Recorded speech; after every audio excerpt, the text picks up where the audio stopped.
Gênesis, capítulo de número 5, versículo de número 24, diz assim a palavra do Senhor. E andou Enoque com Deus, e não apareceu mais, portanto Deus para si o tomou. Senhor, meu Deus Todo-Poderoso, eu te peço que nesta noite, ó Pai, o Senhor fale nos corações dos teus filhos, através da tua palavra. Assim como o Senhor falou ao meu coração, assim como o Senhor transformou a minha vida com esta palavra, que os meus irmãos, que a tua igreja, que os teus filhos possam sair daqui impactados, transformados pelo poder da tua palavra, e que tudo seja para a tua honra e para a tua glória. Amém. E graças a Deus, os irmãos podem se assentar em nome de Jesus. Queridos e amados irmãos, andar com Deus não é algo impossível. Andar com Deus também não é algo da nossa imaginação. Andar com Deus também não é algo apenas dos personagens bíblicos, porque muitas coisas que nós vemos na Bíblia, que nós lemos, que nós ouvimos, nós podemos pensar que isso só aconteceu com eles, com os personagens bíblicos. Não é algo impossível. O relacionamento com Deus é algo real.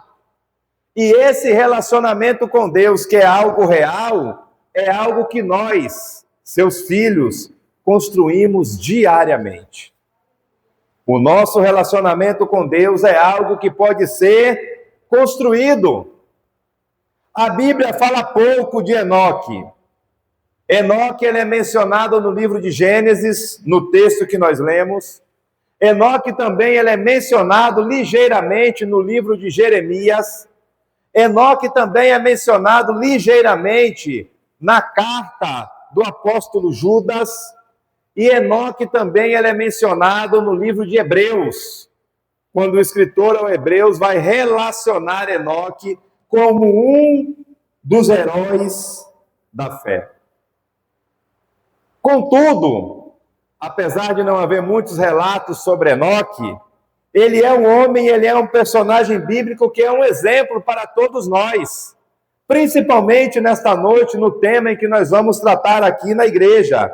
Porque apesar de não haver nenhum registro bíblico de algo extraordinário que Enoque tenha feito, de nenhum feito grandioso que Enoque realizou, mas ele se destaca por um único fato, por um único motivo. A Bíblia fala que Enoque andou com Deus. Andar com Deus é sinônimo de ter um relacionamento pessoal com Deus, intimidade com Deus. E isso não é algo que foi exclusivo de Enoque. Gênesis, capítulo de número 6, vai nos falar que Noé também andou com Deus. A Bíblia também vai nos falar que Abraão era amigo de Deus.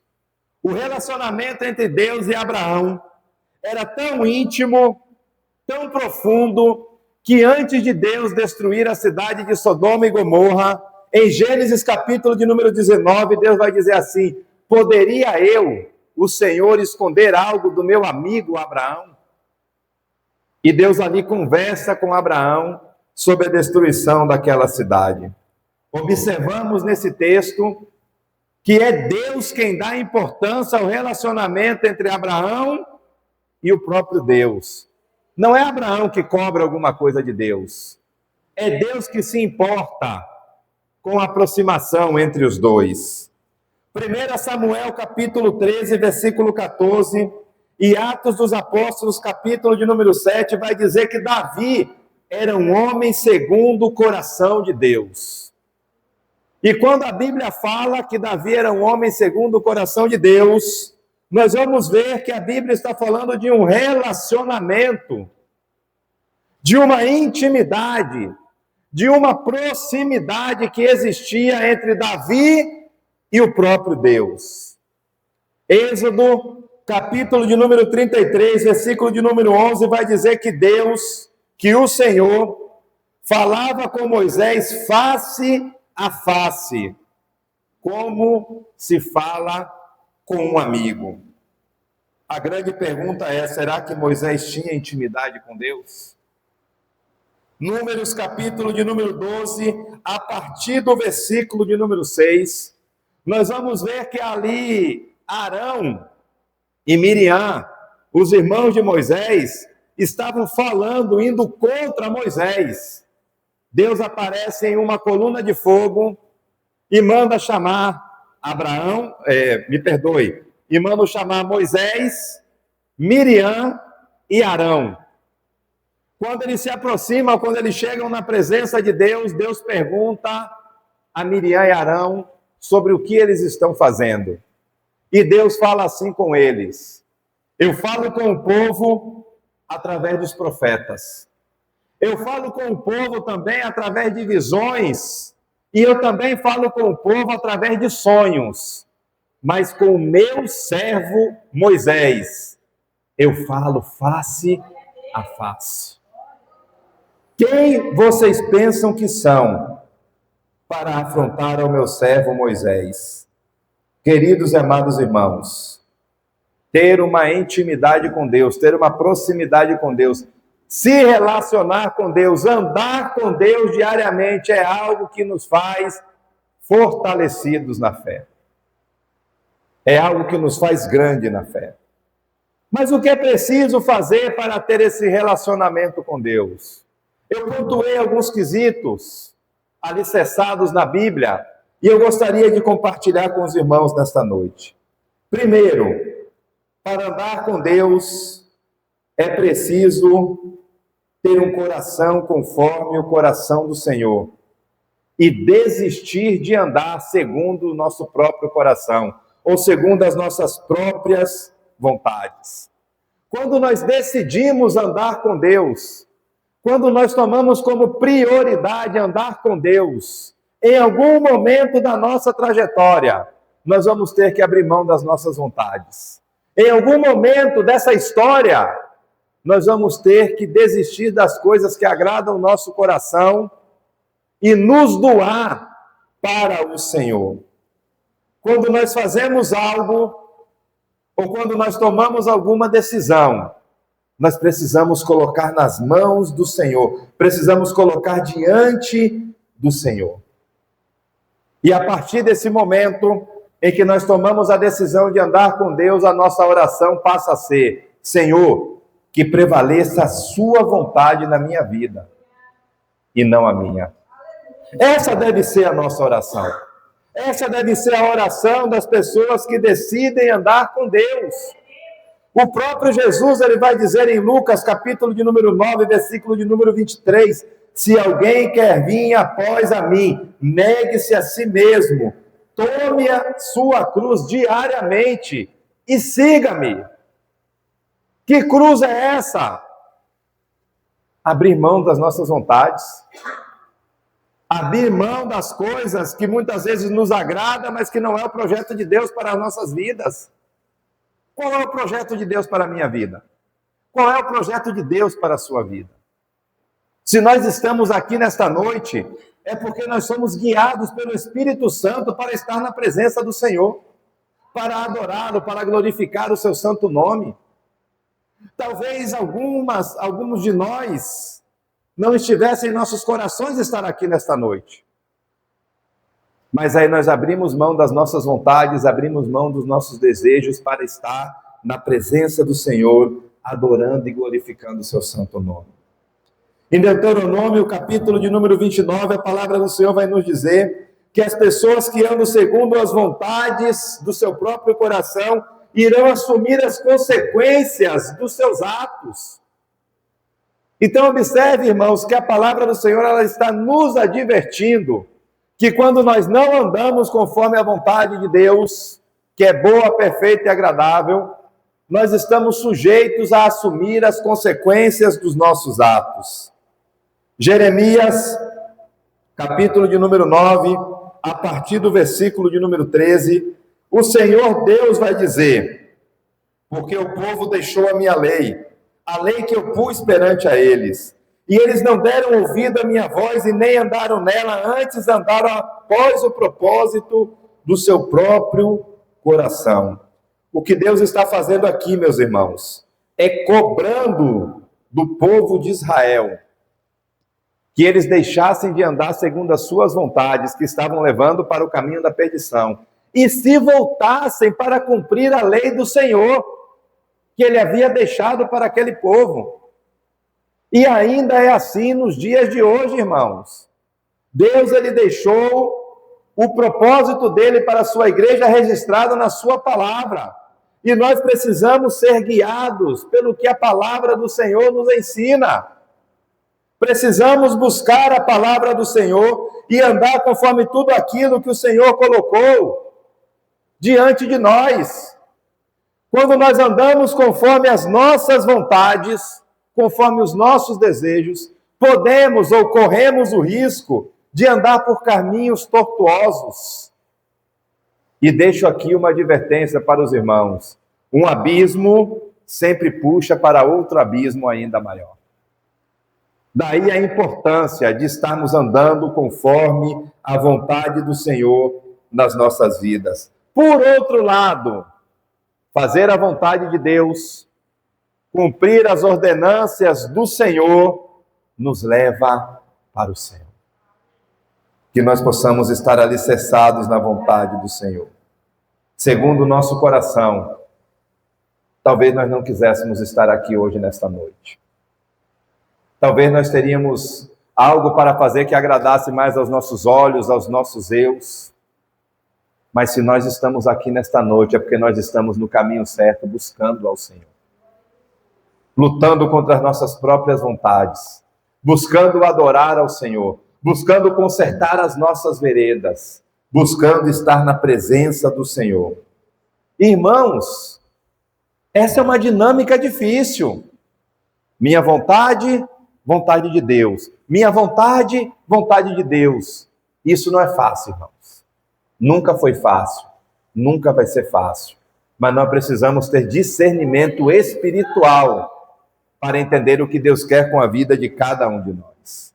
Segundo, andar na luz e não nas trevas.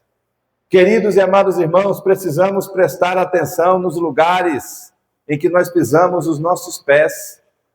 Nem todos agradam ao Senhor. Isaías, capítulo de número 2, versículo de número 5, vai dizer: vinde, ó casa de Jacó, e andemos na luz do Senhor. Nós, como servos do Senhor, precisamos prestar atenção no nosso proceder, no nosso agir, no nosso andar, nas roupas que nós vestimos, nos lugares em que nós andamos. E precisamos ter o discernimento espiritual, se é o nosso lugar ou se não é.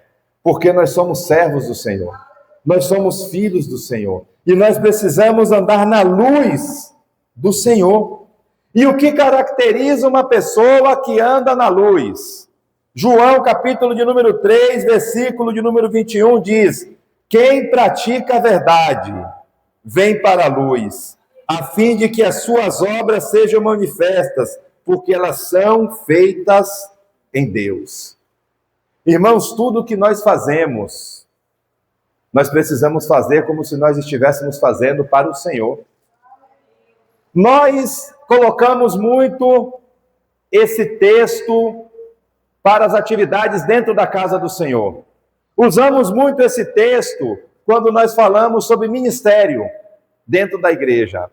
Mas esse texto, irmãos, ele pode muito bem ser aplicado e muito bem ser usado para a nossa vida num todo, para o nosso proceder e para o nosso andar no nosso ambiente de trabalho, no nosso ambiente social, no nosso ambiente familiar, porque tudo que nós fazemos, nós temos que fazer como se fosse para o Senhor e sempre na prática da verdade, sempre na prática da justiça.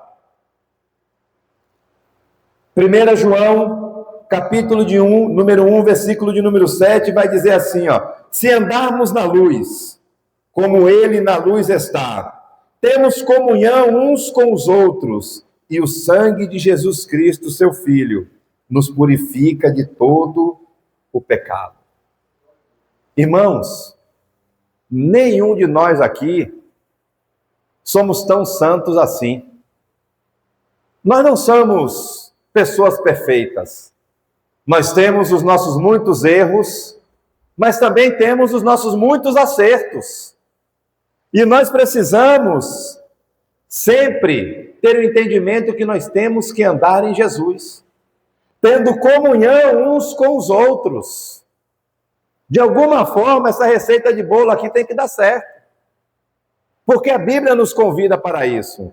Ou melhor, a Bíblia nos intima para isso, para termos comunhão uns com os outros no sangue de Jesus. E aí a Bíblia fala, quando vocês estão em comunhão, o sangue de Jesus vos purifica de todo o pecado.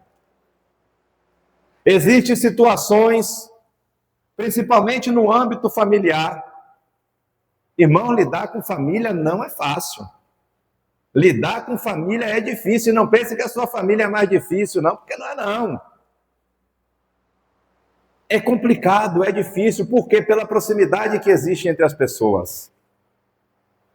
Mas de alguma forma, meus irmãos, a gente tem que fazer esse negócio aí dar certo. De alguma forma, a gente tem que tolerar aquele nosso parente que não nos agrada tanto assim. É difícil. E enquanto maior for a família, mais difícil é. Se bem que às vezes as famílias pequenas dão até mais trabalho do que as grandes. Né? Às vezes você tem 1, 2 irmãos, você tem mais trabalho do que aqueles que têm 12, 13. É sempre assim. Mas nós precisamos dar um jeito de fazer isso aí dar certo. Porque a palavra do Senhor nos convida para isso. Para termos comunhão. E na comunhão, o Senhor opera a bênção. Na comunhão, nós somos purificados de todo o nosso pecado em Cristo Jesus. Quem está na luz de Cristo manifesta um padrão segundo a vontade de Deus. Então, se eu estou vivendo em Cristo, se eu desejo andar com Cristo, se eu tenho esse desejo profundo de estar na presença de Deus, de me santificar, eu tenho que seguir o padrão que Cristo, que a Bíblia traz para a minha vida. Não pode ser diferente, não tem como ser diferente, irmãos. Se eu quero ir para o céu, se eu quero ter a minha salvação garantida, eu tenho que ser crente, eu tenho que ser fiel à palavra, eu tenho que ser fiel ao Senhor. E às vezes dói na carne, e às vezes eu tenho que abrir mão do meu orgulho para servir a Cristo, para dar testemunho, para salvar outras vidas. Louvado e engrandecido é o nome do Senhor.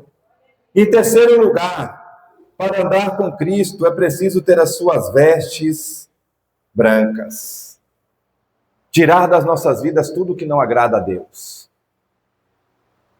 Andar com as nossas vestes embranquecidas. Tirar das nossas vidas tudo que não é puro, tudo que não é santo. Pastor, é difícil. Eu sei que é difícil. Mas deixe Jesus te tratar. Dê a oportunidade de Jesus te curar. Queira andar com Jesus. Permita que Jesus entre no seu coração e trabalhe de dentro para fora, para que a sua vida seja transformada. Eclesiastes, capítulo de número 9, versículo de número 8, vai dizer que em todo o tempo sejam alvas as tuas roupas e nunca falte o óleo sobre a tua cabeça. Olha aqui que é sinônimo de ser consagrado a Deus. Algo que é consagrado a Deus é algo que é santo. Então, por isso que o autor do livro de Eclesiastes, ele vai dizer, esteja sempre com as tuas vestes brancas, esteja sempre em santidade, porque o óleo derramado, o óleo consagrado, o óleo que vai trazer o simbolismo de santificação, está permanente sobre a sua cabeça. Apocalipse, capítulo de número 3, versículo de número 4, vai dizer, o Senhor vai dizer para a igreja de Sardes, que há algumas poucas pessoas que não contaminaram as suas vestes. e comigo andarão de branco, diz o Senhor, porque elas são dignas.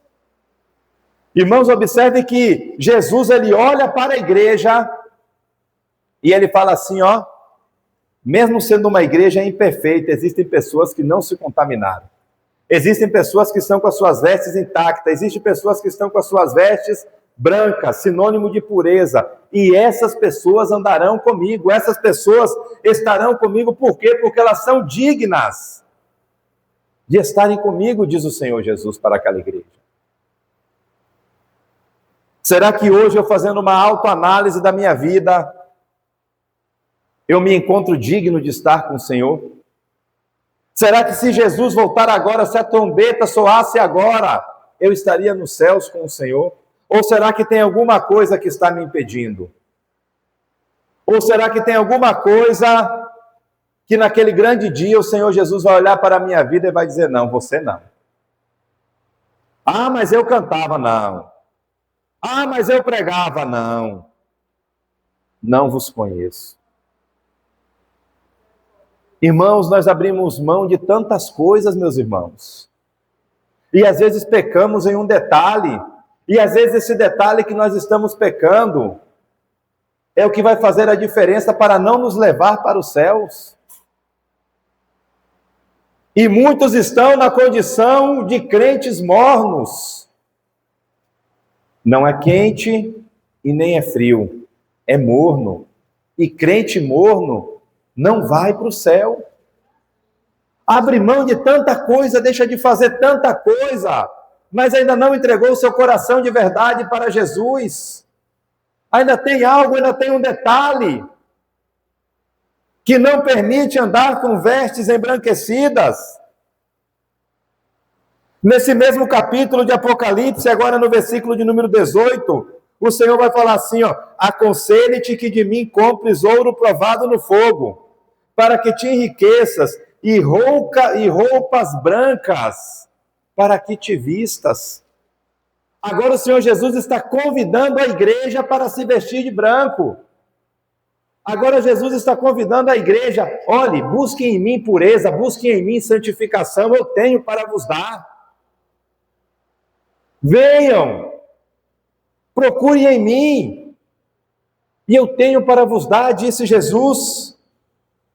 João, capítulo de número 15, versículo de número 3, o Senhor vai falar assim, vós já estáis limpo pela palavra que vos tenho falado. Como se santificar? Como buscar essa pureza?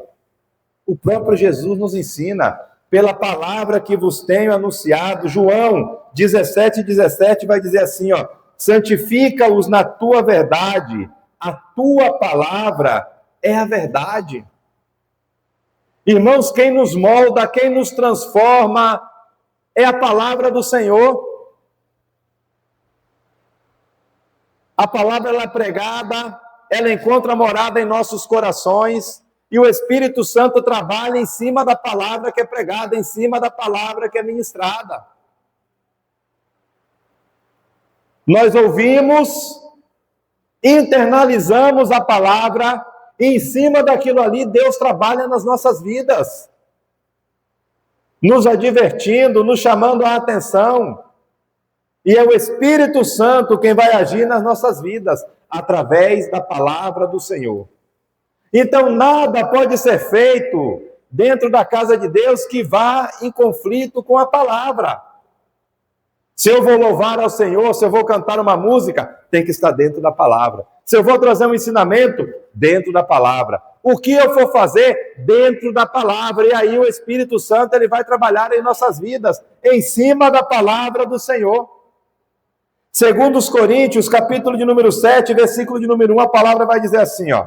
Amados, pois que temos tais promessas, purifiquemo-nos de toda a imundícia da carne e de todo o espírito, aperfeiçoando a santificação no temor de Deus. Então, toda a santificação, que é um processo, irmãos. É um processo. Toda santificação vai ser dentro do temor de Deus. Às vezes nós recebemos as pessoas e não queremos incluir as pessoas porque dizemos que precisamos que elas se convertam ou se transformem primeiro. Irmãos, a possibilidade dessas pessoas não estarem no meio, em nosso meio, é muito grande. Por quê? Porque é um processo. A pessoa que não conhece a palavra do Senhor e que ela aceita a Jesus, ela vai passar por um processo. E esse processo vai ser mais fácil se ela estiver na igreja, comungando com os irmãos, em comunhão com os irmãos. Porque se eu aceito a Jesus e as minhas amizades, irmão Samuel, é lá no mundo, a possibilidade é que eu seja parecido com os meus amigos do mundo. O meu linguajar não vai mudar, a minha forma de pensar não vai mudar. Agora, se eu, por outro lado, aceito a Jesus e agora passo a viver no seio da igreja, junto com os irmãos, eu vou me policiar para mim não soltar um palavrão na frente das irmãs. Pode até acontecer, e vai acontecer algumas vezes, mas por eu estar convivendo com os irmãos, e a forma dos irmãos falarem ser totalmente diferente da minha, com o tempo, eu vou aprender, eu vou me acostumar, e eu vou deixar de fazer as práticas que eu fazia antes. Aí a minha maneira de falar vai mudar, vai ser parecida com a maneira de falar do servo de Deus, a minha maneira de pensar vai mudar, porque agora eu estou pensando junto com a igreja, e aí pouco a pouco a pessoa vai ser transformada dentro da palavra do Senhor, dentro do temor de Deus, aperfeiçoando a santificação no temor de Deus. E isso não é impossível, isso é prática. É só praticarmos. Precisamos nos dispor à santidade para que Deus possa trabalhar em nossas vidas. Em quarto lugar, para andar com Deus, temos que amar ao Senhor. Um dia perguntaram a Jesus, Mateus capítulo de número 22, a partir do versículo 36. Mestre, qual é o grande mandamento? Qual é, em algumas versões, qual é o principal dos mandamentos?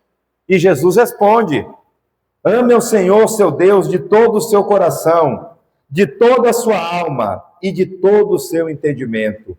Este é o grande primeiro mandamento. Em algumas versões, este é o maior de todos os mandamentos. Queridos irmãos, para falar sobre o amor a Deus, eu gostaria de tomar como exemplo aqui o apóstolo Pedro. Por que o apóstolo Pedro? Porque o apóstolo Pedro, primeiro, ele vai negar a Jesus. Jesus vai dizer para Pedro que Pedro negaria, e Pedro fala o quê? Não vou te negar. Naquele primeiro momento que Jesus é preso, o que é que Pedro faz? Saca a sua arma, saca a sua espada e corta a orelha do servo do sumo sacerdote. Eu já ouvi pessoas dizendo que Pedro corta a orelha de um soldado, mas não foi a orelha de um soldado. A Bíblia fala, cita até o nome. João, capítulo de número 18, versículo de número 10, o texto está assim, ó. Simão Pedro tirou a sua espada e atacou um empregado do grande sacerdote e cortou a orelha direita dele. O nome do empregado era Malco. Mateus, capítulo de número 26, versículo 51, também cita esse fato. E Mateus fala assim, ó.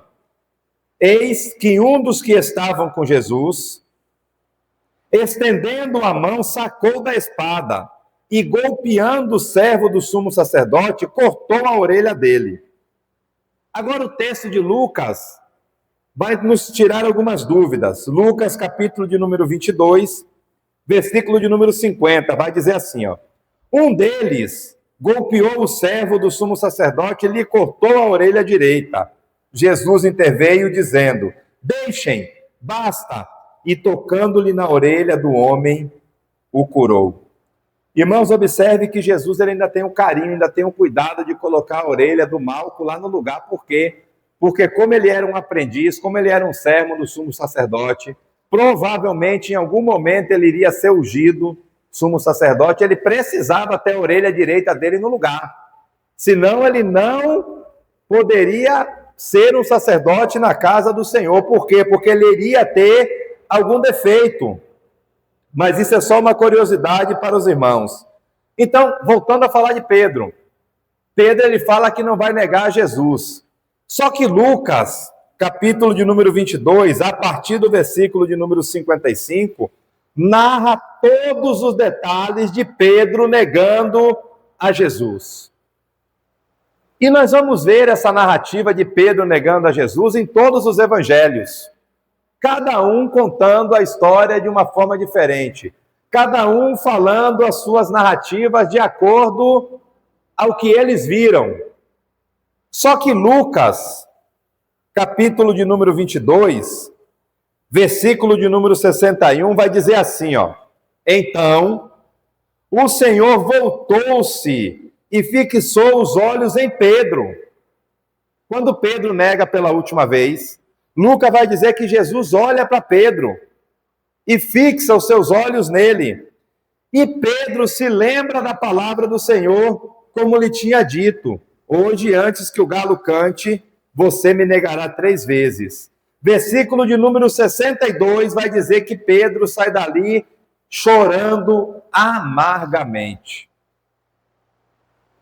Pedro, naquele momento ali, se sente decepcionado por negar a Jesus. Talvez o sentimento de Pedro naquele momento seja um sentimento de quem traiu a Jesus. Pedro sai dali decepcionado. E podemos dizer, por que não, que Pedro está a um passo de ser desviado.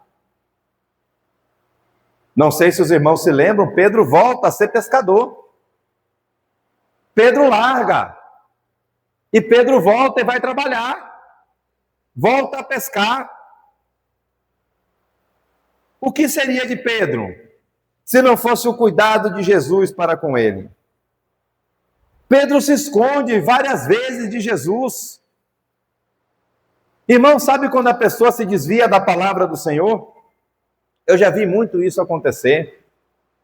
As pessoas se escondem. Se vê você vindo lá e ela está desviada da igreja, ela faz o quê? Passa para o outro lado da rua, tenta se esconder para não falar com você. Já vi muito isso acontecer. E Pedro, por várias vezes, ele tenta se desviar de Jesus. Mas olha o que Jesus faz com Pedro. Olha o cuidado de Jesus com Pedro. Quando Jesus aparece para as mulheres, depois que ele ressuscita, o que Jesus fala para as mulheres? Vão, chamem os meus discípulos e chamem também a Pedro. Observe que Jesus ele está enfatizando, dando uma importância para Pedro. João, capítulo de número 18, versículo de número 10, narra que Jesus se reúne com seus discípulos. E Pedro está retraído. Pedro está envergonhado. Pedro não quer se aproximar de Jesus. E Jesus prepara um jantar para ele e para os seus discípulos. Quando termina o jantar, Pedro já está mais tranquilo, Pedro já está mais à vontade. Jesus chama Pedro para o lado e vai ter uma conversa com Pedro. E na conversa que Jesus tem com Pedro, Jesus pergunta para Pedro: Pedro, tu me amas?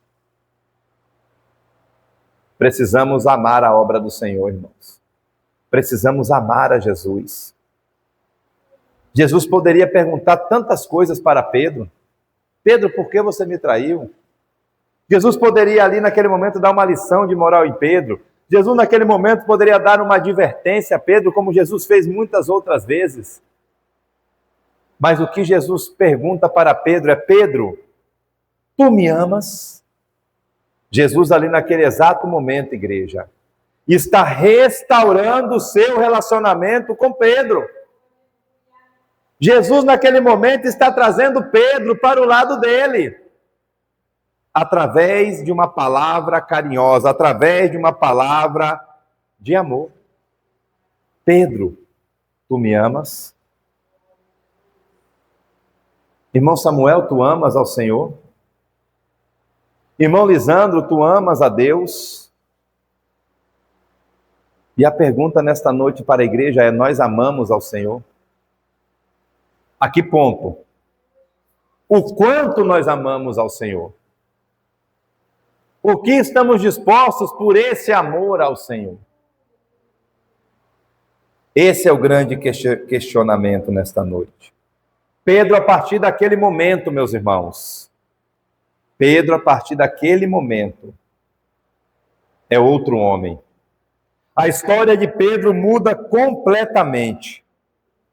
Pedro, naquele momento, recebe uma missão do próprio Jesus Cristo. Então, Pedro, ele declara o seu amor a Jesus.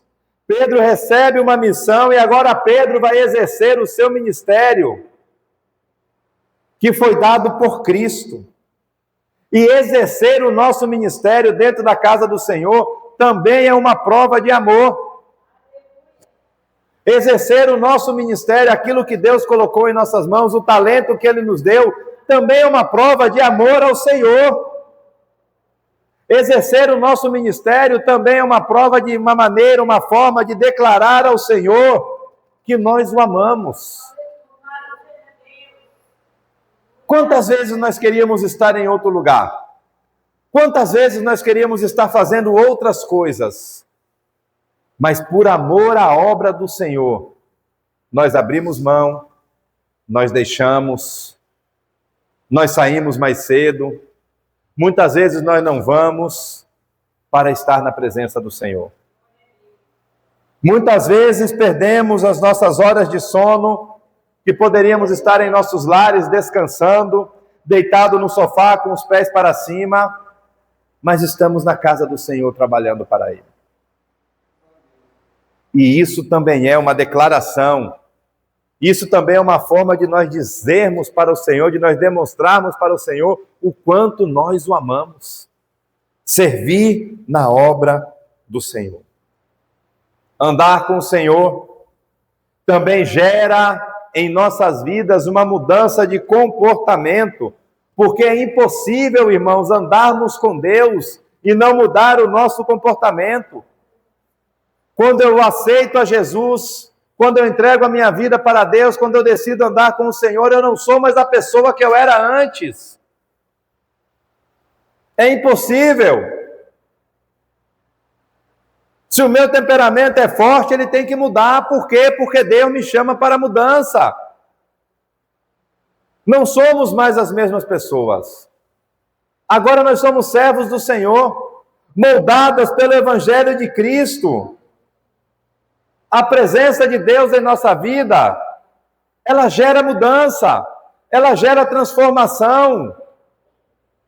Não somos mais as mesmas pessoas. E isso a Bíblia deixa bem claro. Pedro não é mais o homem que ele era antes. Em um determinado momento, olham para Pedro e falam: esse aí? Aquele homem? Não. Não pode. Aquele homem era analfabeto, não sabia nem ler. Olha como ele fala agora. Olha como ele se comporta agora. Olha como ele se porta agora. Quantas vezes as pessoas olharam para Paulo e disseram: ele, um assassino, matava crente, agora não mata mais, irmãos. Paulo chega na igreja de Jerusalém, alguns anos depois de convertido. Talvez a ideia de Paulo fosse ajudar a tomar conta da igreja de Jerusalém, que era a maior igreja daquela época, naquela região. Os apóstolos que ali estavam não quiseram nem falar com Paulo. Só que Paulo já é outra pessoa.